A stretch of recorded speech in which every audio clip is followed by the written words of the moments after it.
Elle est complètement décentrée. Alors, d'une part pour ce qui concerne le tirage, et d'autre part pour ce qui concerne la mise des bûches.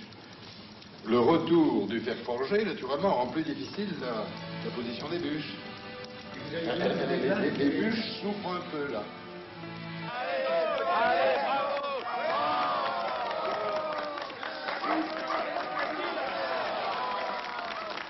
Jacques Chirac, dans un match, il est absolument intenable. Et pas seulement pour les matchs de l'équipe de France. Hein. Allez voir avec lui des pupilles de Mémac, vous en sortirez aussi couverts de bleu.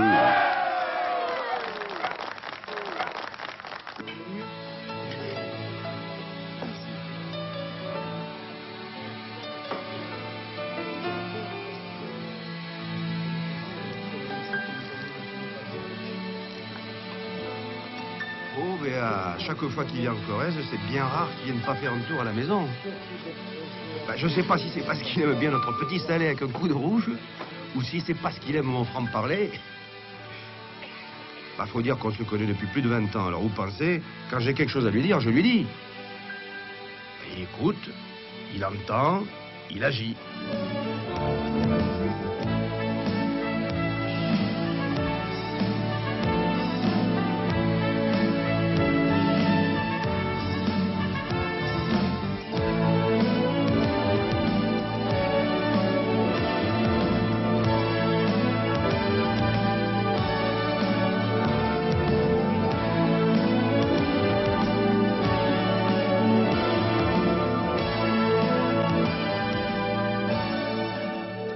Monsieur le Premier ministre, bonjour. Bonjour. Ça, c'est le Jacques Chirac que vous aimez.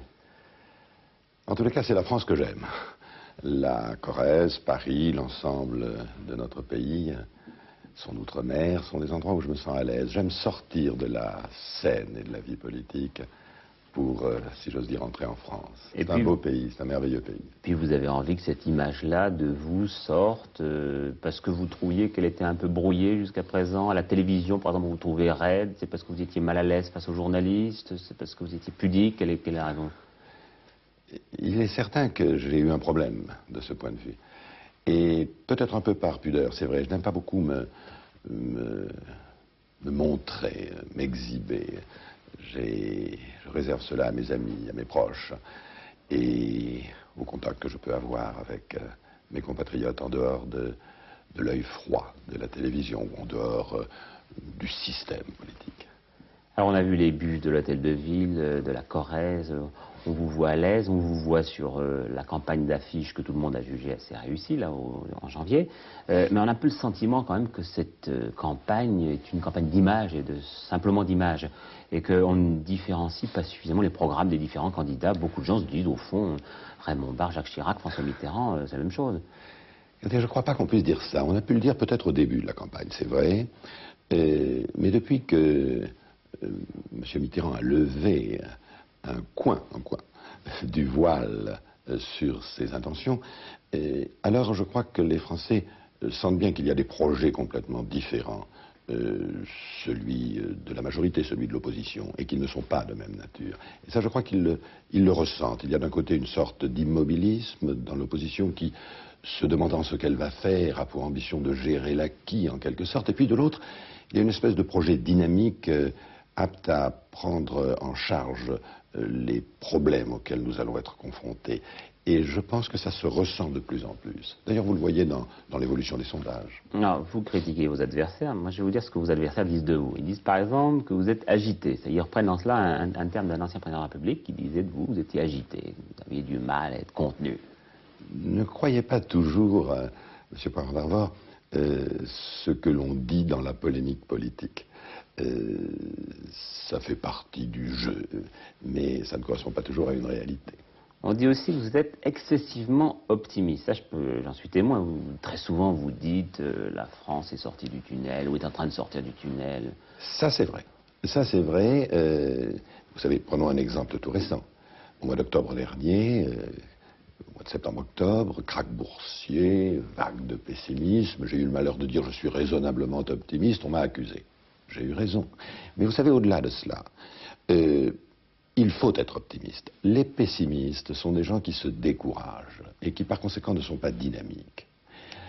Pour assumer les responsabilités importantes de la conduite d'un pays, notamment dans les périodes difficiles, il faut être optimiste, parce que seuls les optimistes veulent gagner, sont convaincus qu'ils vont gagner, relèvent les défis. C'est important.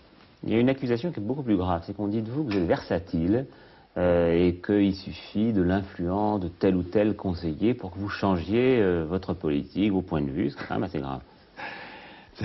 Là encore, si l'on devait faire la liste de tous les reproches que l'on s'adresse mutuellement dans le combat politique, et qui sont, il faut bien le dire, de plus ou moins bonne foi, souvent moins que plus, on n'en finirait pas.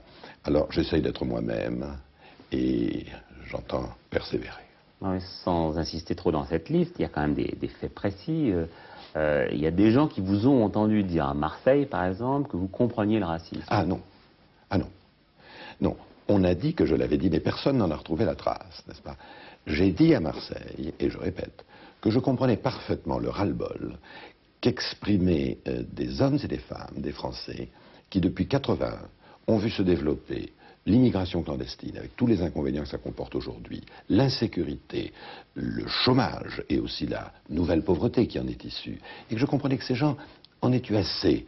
Et comme ils sont français, avec souvent la tête près du bonnet, ils l'ont exprimé avec une certaine vigueur. C'est ça que j'ai... Et j'ai dit que je les comprenais. C'est la raison pour laquelle j'ai engagé une politique tendant à répondre à ces problèmes.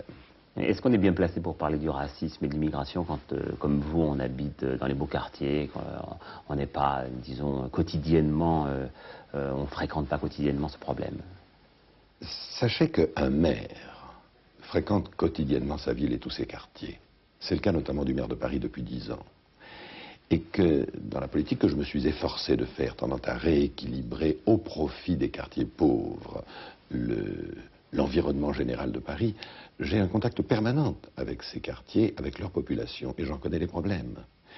Et c'est la raison pour laquelle je sais que le racisme est la pire des choses, la pire. Je le vois quotidiennement, et qu'il faut tout faire pour lutter contre. C'est la raison pour laquelle je trouve dérisoire que certains puissent, de ce point de vue, jouer avec le feu.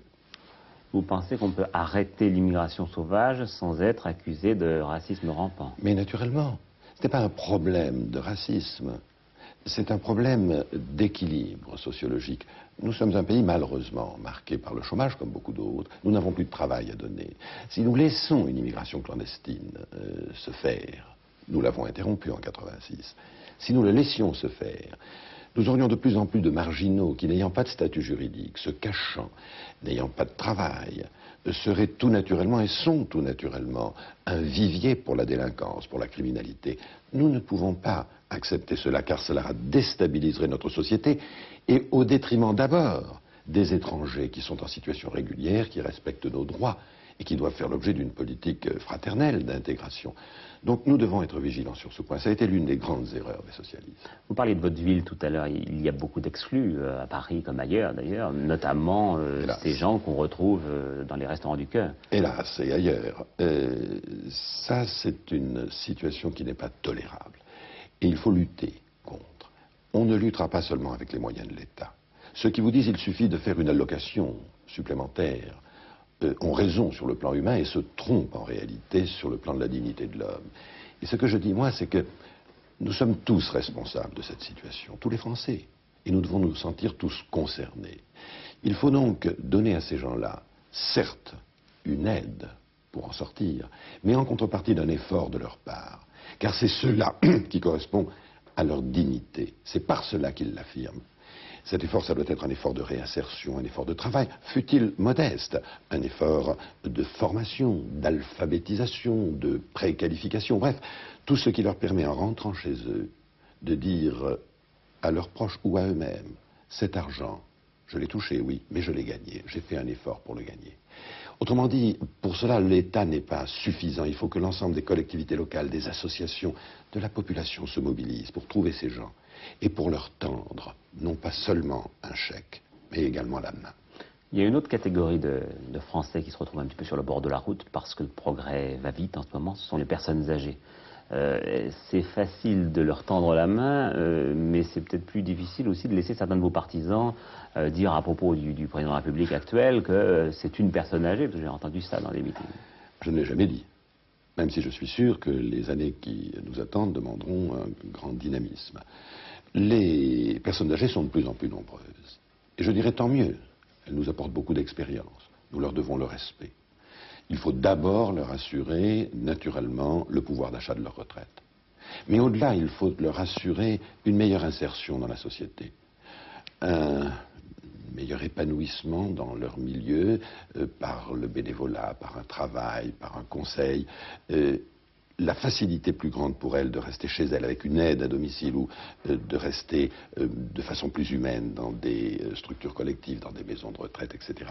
Ça, c'est capital. Et il y a un grand effort à faire parce qu'elles sont de plus en plus nombreuses. Je voudrais faire en France ce qu'on a fait pour elles à Paris. Quand on continue le balayage un petit peu et des générations et des différentes catégories de Français, on aboutit toujours aux femmes. Vous trouvez que c'est normal de distinguer les femmes des hommes? Non. Il ne faut pas les distinguer. Elles ont acquis le droit de vote grâce au général de Gaulle. Elles ont acquis l'égalité juridique, Dieu soit loué.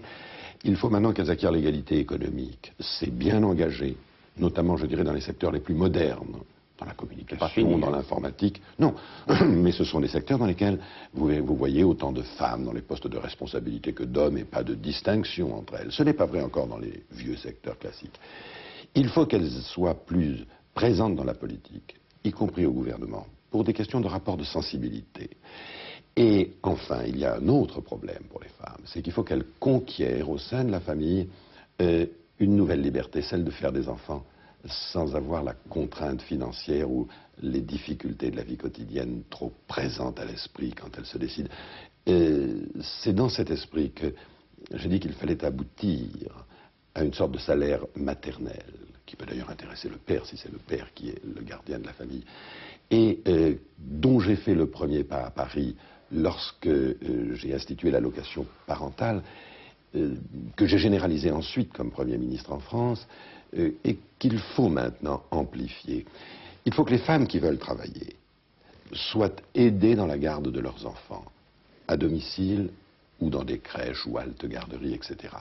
Il faut que celles qui veulent rester pour élever leurs enfants et faire ainsi le plus beau métier du monde soient reconnues dans leurs droits, c'est-à-dire être en quelque sorte un salaire et des droits sociaux. C'est ça l'objectif. C'est finançable, c'est pas une promesse de Gascon? Je l'ai fait à Paris, je l'ai fait en France, j'ai fait les premiers pas. C'est un objectif à atteindre pas après pas, et il doit l'être. C'est une nouvelle liberté que les femmes doivent conquérir. Et puis une meilleure insertion dans la vie politique, parce que vous, les hommes politiques, vous êtes tous responsables quand même. Ça, c'est exact. Et il faut le faire, je l'ai dit, pour une question de rapport de sensibilité. On peut imaginer une femme Premier ministre en France? Si Jacques Chirac est élu en président? France, sans aucun doute. Dans l'immédiat, je ne peux pas répondre à cette question.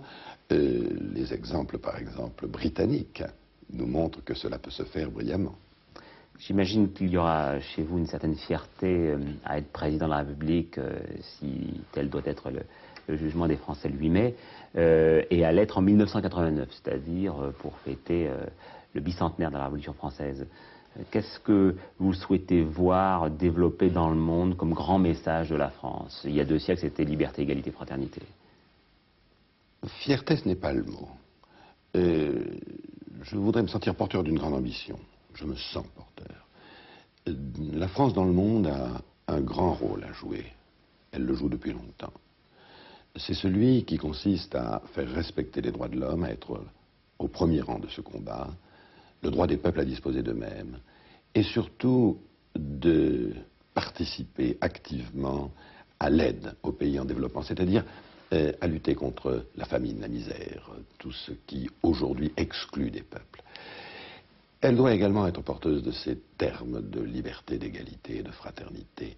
Nous en sommes tous convaincus, mais il ne faut pas que ce soit seulement un slogan. La liberté, c'est aussi la liberté économique. La fraternité, c'est aussi une vraie lutte contre les exclusions, mais dans le cadre du respect de la dignité de chacun des hommes.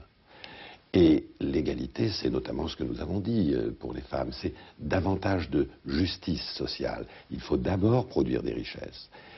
Et c'est ce que les socialistes ne savent pas faire. Il faut ensuite les distribuer de façon plus juste et plus efficace. C'est ainsi qu'on aura un pays rassemblé dans l'effort et non pas uni pour le déclin. Monsieur le Premier ministre, je vous remercie.